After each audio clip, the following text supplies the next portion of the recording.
আসছেন।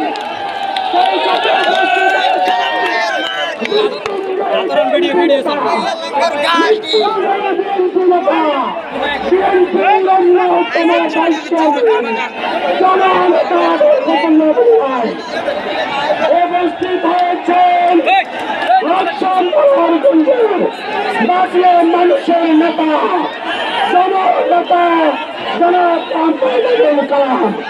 উপস্থিত হয়েছেন কুমিল্লা বিভাগীয় বিএনপির সাংগঠনিক সম্পাদক জনাব মোস্তাক মিয়া। উপস্থিত হয়েছেন আমাদের ইলেকশন কেন্দ্রের সাবেক এমপি আজিম ভাইকে আসার জন্য অনুরোধ করছি।